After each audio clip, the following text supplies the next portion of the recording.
Hey everybody, I'm Ted. I'm Arturo. And this is LSBTV.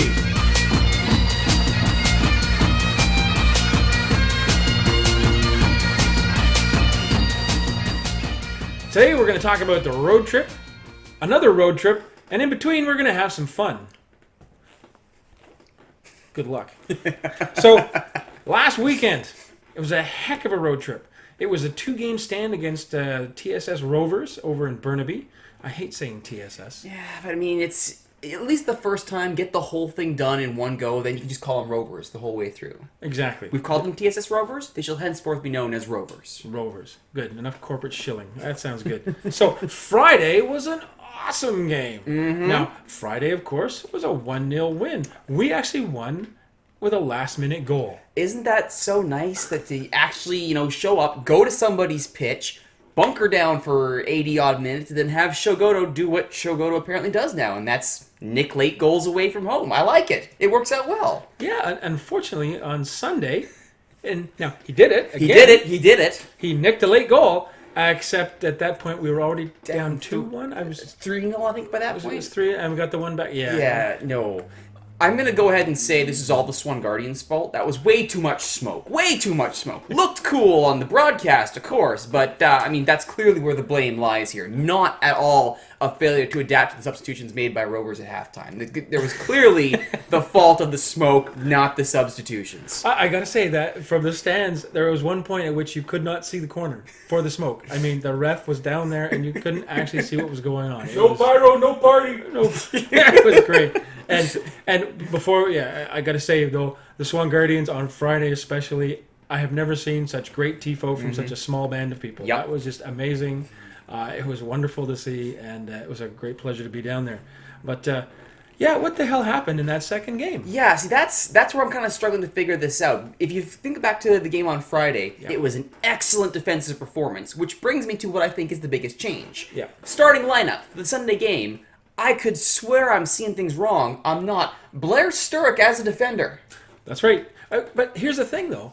I thought, for actually the first 45 minutes, they were more solid in defense. I thought he did a great job of defending and distributing from the back. My problem on Friday was he didn't seem to be distributing as well. Mm-hmm. So I'm not sure if that's how it came through on the broadcast. It was weird. By the time that they got to the halftime, you're thinking, okay, good. Even if we go 0-0 in the second game, I'm totally fine with that. 4 points from 6 going home, yeah. And then Rovers did what any team that wants to think that they're good does, and they learned. They'd spent enough time looking at this wall in the back. They figured out where to attack, who to go through, to stop throwing balls at Smith, because Smith is just... Okay, every so often we get these fantastic fullbacks for Highlanders, and Smith is the guy for me. He had Javidze in his pocket for the Portland game, and he just showed up again both Friday and Sunday for Rovers. So they stopped going to his side of the pitch, and suddenly the attacks started to come a little more frequently, and suddenly things started to break down, which does point perhaps to maybe not so much that Rovers are amazing. I mean, look where they are on the table. But there might be a hole in our backline that needs addressing. Well, and of course, we're still waiting for the return of Cal Montgomery. True. No word on how his recovery is going, but clearly he's going to be out for a while. Could be even for the rest of the season. Yeah. And is that the difference? It very, very well may be. I keep seeing him in street clothes and freaking out. Shouldn't you be out doing... Oh, right. That's huge. You have a guy who's such a big presence in the back line, team captain, reigning player's choice for team MVP, or supporter's choice for team MVP. You lose a guy like that, you can't just plug and play a replacement. I mean, even at the lower levels where squad rotation can be fairly plug and play, Blair Sturrock on defense, you just can't accept that same level of consistency at that high in your depth chart. And that's tough. That's really tough. It is tough. But, one moment, please. I dare say, Ted, what do we have here? It's the Juan de Fuca Plate. Still all to play for, of course. Mm-hmm. So the results as it stand, there's 3 games in this year's series. We've played 2 of them, 1 each. So it's all to play for here in Victoria. What I find interesting, of course, is that this is the first time the Plate will ever have been decided in Victoria. See, this I'm looking forward to, because I wasn't there for when Highlanders finally won the Plate in Vancouver, which, you do like taking a trophy in the enemy's pitch. That's always great. but I wanted to be there and freak out at pitch side when Highlanders won it. So I get my chance this year, finally. So we're hoping that the lads in black and or white get it done at Centennial. Yep, it's going to be great. Hopefully all we need is a win. You know, no problem there. It's not like we're behind in goal differential or anything. It's like, you know, there's some tiebreakers that don't quite go our way or anything, but, you know. But yeah, win and we get it. Anything else, we don't. Come on, boys. Bring home the plate. And it was certainly nice to see how much respect the Rovers had for the plate. Absolutely. They made sure they got a place of honor right at pitch side for the 2 games. And they made sure to let all their fans know what was being played for.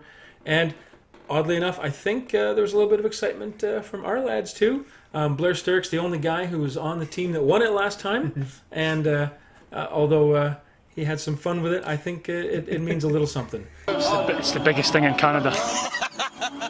At least at this point in the series, at this point in the season, it may be all we're playing for. Yeah, it's going to take a heretofore unseen run of form and some help from atop the table to get us into maybe second place and sneak through on how the conferences shake out. Yeah. Failing that, though, I mean, there is still some delicious, wonderful silverware that I hold in my hand here that I would love to see Sturrock hoist for the second time. That would be great. I'm looking forward to drinking the whiskey that Jason bought. Don't spill, boys. Don't spill. All right. Now, the next thing we're going to do is throw it over to a little CanPL Drizzy review. So we'll let that get set up.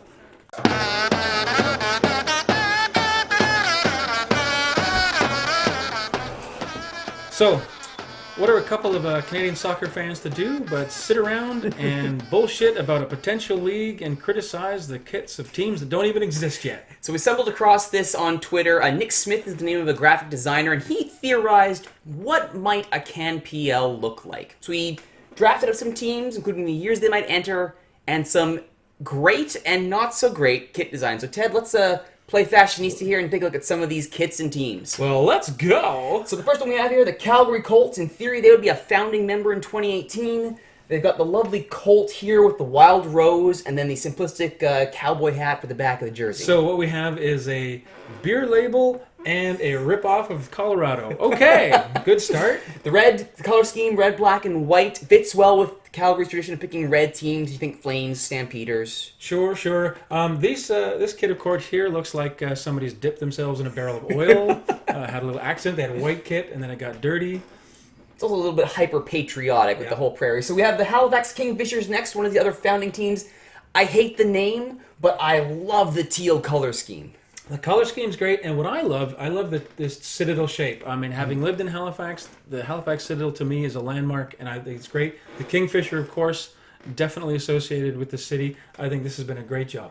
We head down to the actual kits. I love the faux sort of Gaeldom Scotland kit here for the away kit. I like that, and they got the classic stripes here. The teal in this context doesn't work for me. I don't like teal against blue. There's not enough contrast on it, but again, I do like the stripes. I do like the design. Anything that's just not a plain jersey, always good. Up next, Hamilton United FC. Very bold choice here. Very German-inspired. Yellow, black. Not a heck of a lot other than that. All I'm seeing is them letting the geek flag fly here. I'm seeing in that badge the chain symbol from the Star Trek episode. Forget about it. We've lost two of our audience of 4 right there. Yeah, right there. And the kit itself, now they kind of redeemed themselves here in the kit. Clean, keeps with the color scheme, doesn't shout at you. It's a nice, simple kit, which is good. You don't need to make everything an amazing work of art. And I gotta say, it's the Bumblebee kit. That's what I want the Highlanders to be wearing. But, oh well.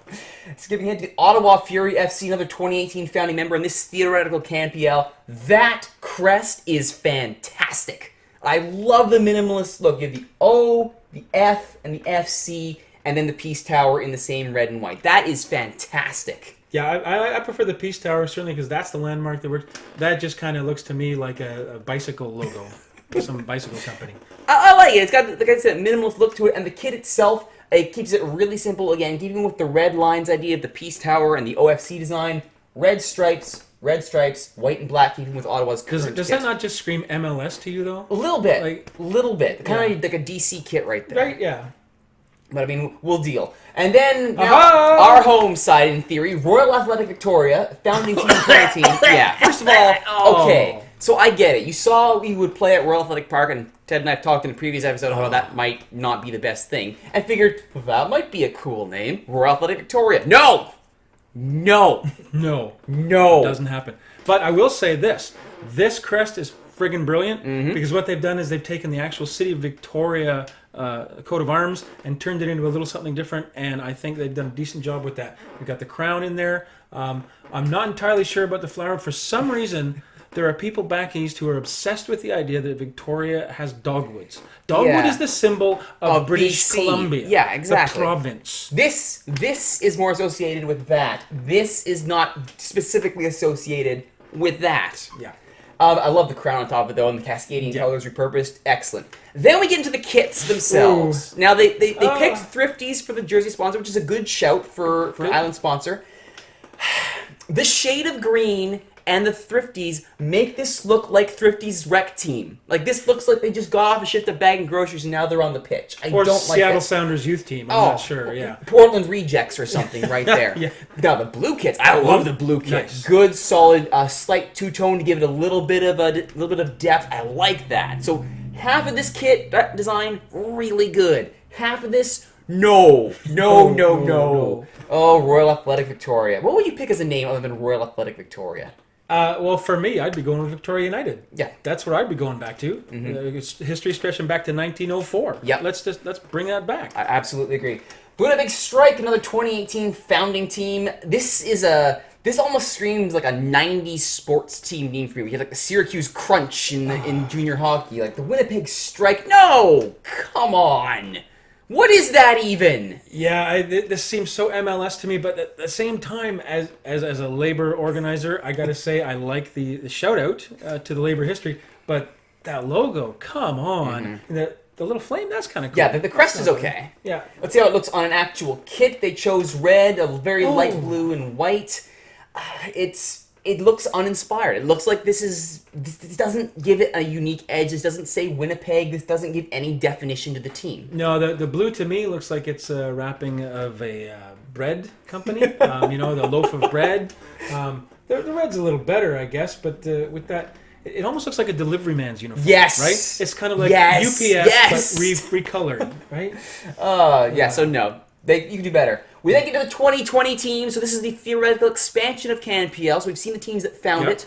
We now get to Edmonton 1795 FC. That's the best name of all the ones you're going to see in this. I love that name. Okay, but explain to me, what the hell is 1795 I have no idea. It has absolutely no relevance to soccer in Edmonton as far as I can tell, but it sounds great. I know, Edmonton is not that old, right? What the hell? Now, I got to say, I'm a big fan of Beaver. So we'll keep that in there. Okay. The aviation sort of theme here with the wings. So, love that. That's great. Yeah. So let's see, actually on a kit, this sort of gold and blue scheme here. But kind of a slap in the face to any of the old Edmonton Aviators fans. See, you'd think that would be where they would go with it. But again, it's a thought experiment, and we can think whatever we like. And I think, the gold and blue actually does work for me here. It's treading a little bit close to Brazil national team territory. But the sort of the spot design on it, that works for me. And the plain stripes for the away kit, I like it. All right, the Toronto Dukes, another 2020 team. Again, you see the CN Tower over there for the crest. That's really straightforward. I like that one. More flowers over on this side. The buckle is a nice little touch. See, and again with the provincial symbol. The trillium is the provincial symbol of Ontario, not the city of Toronto. I know Toronto is important, but it is not the whole friggin' province. Allegedly. That said, I do like the simplicity. I like the classic belt and buckle look. It gives it a nice old world feel. And I love the inclusion of the CN Tower. Although I must say, putting it in the D like that, to me, looks a little bit like a varsity football team. Yes. It's like the solid blue color, white outline. Yeah, it's very, very collegiate. They went with the sash. And the sash. What is with the sash? I don't know. It's like he went with the socks and went, well, striped socks work. That was great. Let's add a stripe in a weird place for the jersey. I don't like it. Hoops would have been good here, but see, even saying that, that's the wrong teal. We talked about this before with the other kit. The teal and the blue does not work for me at all. You could blend in with the ocean in that kit, and I don't like it at all. Like the pinstriping's okay. I can get behind that, but it's the wrong. That teal does not work for me. And I think they've basically gone with these colors just again because they want to ape the Maple Leafs. Yeah. And I don't know. FC Ville de Quebec, a 2022 expansion team. So I will give Nick Smith credit here. Wow. He's really thinking this out. So good job, Nick. Real straightforward. A fleur de lis, and then a clipper. Yeah, okay. It's You're not impressed, Ted. I'm just not impressed. No, I do like the standard home kit here. That sort of tying together. I'm seeing unibrow. Somebody needs a shave. Oh my god. I'm sure there's some great significance. Like Thrifties has significance to Royal Athletic Victoria. I'm sure Unibrew or Unibrow or Ubrew works for Ville de Quebec, but it's 2022's Regina Regiment. Now the wheat sheaf from the ties with the whole provincial theme, and the bison. I mean, for the Mounties depot there. I mean, that works for me. I like this look. And using the shape from, of course, the metal. Works great. I'm not sure entirely that Regina has an exclusive right to use that metal, but that's okay. They're known for that. And on the kit itself, this works for me. Keeps with the love of the green for the Saskatchewan Roughriders. Yep. But as it's actually played here, see, this gets away from the trap of looking like a Timbers knockoff kit. Yeah. Because it's got that striping. It's got a good use with the provincial colors in the sock. And that the wheat sheaf on the jersey. The sublimation there, I think that's a really nice touch because it takes that yellow and just makes it pop a little bit. Absolutely. Not quite so bad. Grand River FC, we're in 2024. Grand River and Waterloo, Ontario. Now, they get the award for having the most striking color choice. They went with a very solid purple. Mm-hmm. That stands out immediately. Again, with the minimalist sort of triangle club design, and then the crest itself with the foliage. Yeah, the foliage is not quite, but should be in fact marijuana, but I don't know if they're really trying for that. On the kit itself, they went with the enhanced logo for the hoop on the front there. It kind of almost throws back to like a Whitecaps kit if you made that blue and white. That's true, yeah. And then with a standard slanted Argyle look there for the away kit. It's straightforward. They don't go hard on the purple like they could have, which I appreciate the restraint. It's all right. Okay, now that's a beer logo. That's on a can of beer, right? I mean, come on. Now it's got a lion, though. Lion's nice, I guess. Lion's nice. 2024, the Moncton Tides show up in their red kits. And if we have a look at them, it's pretty much what you would expect at this point. Red kit, one with the chevron hoops on the top, repeating that in the sock with the red and white. And then sort of a ash color with no chevron. I'm not sure about the vomit green panel that's in its socks. Or like olive or whatever you call it. I guess supposedly it's olive. Yeah, sure. but we'll go with that. It does take away from the red and white. If you're going to go with the Canadian colors, you need a better accent than that. Olive doesn't work for me. No. I love the teal boots, though. So there you have it. That's a theoretical Canadian Premier League. It's done by Nick Smith, who's, if you want to see this portfolio yourself, it's at behance.net. And see what you think. I mean, the CanPL isn't here yet, so this is what we've got. We get to have thought experiments and theorize about what may and what may not be, because that's what Canadian soccer fans do.